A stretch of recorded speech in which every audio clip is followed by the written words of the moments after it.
Breaking news చూస్తున్నాం. నేడు కేరళకు తెలంగాణ సీఎం రేవంత్ రెడ్డి వెళ్లనున్నారు.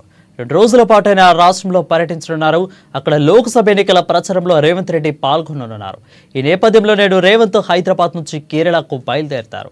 అనంతరం ఈ నెల 18వ తేదీన రాత్రి తిరిగి హైదరాబాద్కు చేరుకుంటారు. ఇక 19న మహబూబ్ నగర్, మహబూబాబాద్లో జరిగే సభలో ఆయన పాల్గొంటారని పార్టీ నేతలు వెల్లడించారు.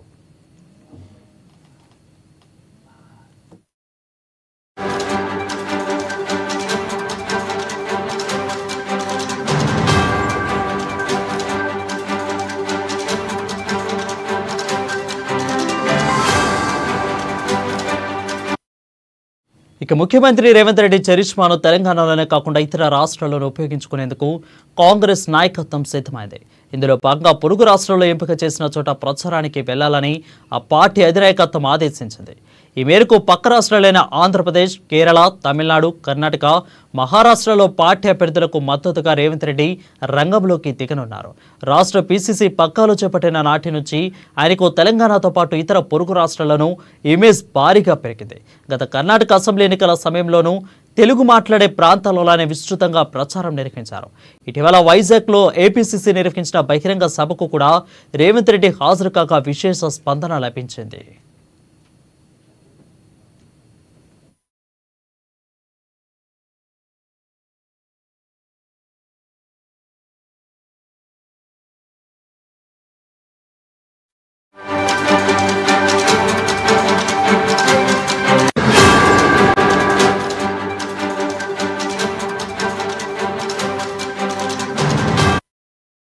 బ్రేకింగ్ న్యూస్ చూస్తున్నాం. నేడు కేరళకు Telangana CM Revanth Reddy వెళ్లనున్నారు.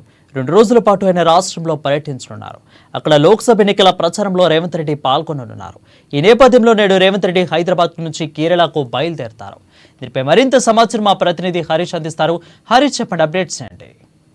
Thank you Varun. మరికాసేపట్లో సీఎం రేవంత్ రెడ్డి కేరళకు వెళ్లనున్న నేపథ్యం అయితే ఉంది. ప్రధానంగా ఏదైతే సీఎం రేవంత్ రెడ్డికి సంబంధించి ఇమేజ్ ను ఇప్పుడు పార్లమెంట్ ఎన్నికలకు సంబంధించి కూడా పొరుగు రాష్ట్రాలైన కేరళ, తమిళనాడు, ఇంకా ఏదైతే ఆంధ్రప్రదేశ్, కర్ణాటక సంబంధించిన మహారాష్ట్ర, ఈ రాష్ట్రాలకు సంబంధించి కూడా ఆయన ఇమేజ్ ను ప్రచారాలకు వాడుకోవాలని కూడా కాంగ్రెస్ పార్టీ భావిస్తున్న, ఏఐసీసీ భావిస్తున్న నేపథ్యంలో ఈ రోజు ఆయన కేరళలో ఏదైతే కేరళకు సంబంధించి కూడా వెళ్లనున్న నేపథ్యంలో మరికాసేపట్లో కేరళకు వెళ్తారు. ఆయన 2 రోజుల పాటు అంటే రేపు రాత్రికి ఇక్కడ తెలంగాణకు చేరుకుంటున్న నేపథ్యం కనిపిస్తుంది. కేరళకు సంబంధించి కూడా 2 నియోజకవర్గాలు, అక్కడ అలిప్పి నియోజకవర్గానికి సంబంధించి అలాగే వాయనాడ్ నియోజకవర్గానికి సంబంధించి ఈ 2 నియోజకవర్గాల్లో ఎన్నికల ప్రచారాల్లో పాల్గొంటారు. అలిప్పి నియోజకవర్గానికి సంబంధించి కూడా AICC general secretary KC Venugopal గురించి బరిలో ఉంటున్న నేపథ్యం ఇది. వాయనాడు సంబంధించి రాహుల్ గాంధీ బరిలో దిగుతున్న నేపథ్యం ఉంది కాబట్టి ఈ 2 నియోజకవర్గాలకు సంబంధించి కూడా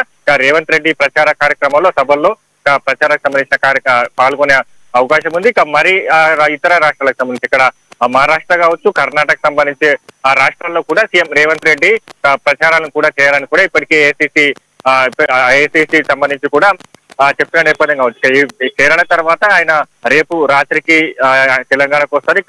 ఇక్కడ సంబంధించి మహబూబాబాద్ సంబంధించి కూడా ఆయన 19వ తేదీన తెలంగాణలో బహిరంగ సభ ఉండబోతుంది. జనజాతర సభ పేరుతో కూడా తెలంగాణలో ఇప్పటికే కాంగ్రెస్ పార్టీ ఏదైతే ఆ ప్రచారాలను కూడా ముమ్మరం చేసింది కాబట్టి 19వ తేదీన సంబంధించి కూడా మహబూబాబాద్ సభ ఉండబోతుంది. అలాగే 21వ తేదీన భువనగిరికి సంబంధించి కూడా సభ ఉండబోతున్న నేపథ్యం కనిపిస్తుంది. ప్రధానంగా సీఎం రేవంత్ రెడ్డికి సంబంధించి కూడా ఆయన పీసీసీ బాధ్యతలు చేపట్టిన తర్వాత ఇక్కడ రాష్ట్రంలో కావచ్చు, ఇతర పొరుగు రాష్ట్రాలైన ఏపీలో కావచ్చు అనూహ్యంగా పార్టీకి సంబంధించి కూడా జోష్ పెరిగిన నేపథ్యం అనేది ఆయనకు సంబంధించి కూడా ఆ పార్టీ బలోపేతం కావచ్చు, కార్యకర్తలు, ప్రజల్లో రేవంత్ రెడ్డి చరిష్మా సంబంధించి కూడా పార్టీకి ఉపయోగపడ్డది. వీటన్నిటిని కూడా గత అసెంబ్లీ ఎన్నికలకు సంబంధించి కూడా ఇక్కడ జరిగిన సమావేశాల్లో, సభల్లో కూడా ఏఐసీసీ అగ్రనేతలు వచ్చారు కాబట్టి వీళ్ళంతా కూడా రేవంత్ రెడ్డికి సంబంధించి ఇమేజ్ ను క్యాచ్ చేసుకోవాలని కూడా ఇప్పుడు పార్లమెంట్ ఎన్నికలకు సంబంధించి ఆ ఇమేజ్ ను అన్ని రాష్ట్రాలకు, పొరుగు రాష్ట్రాలు ఏదైతే తెలుగు ప్రజలు ఉండే రాష్ట్రాలు ఏవైతే ఉన్నాయో కర్ణాటక, అలాగే తమిళనాడు, కేరళ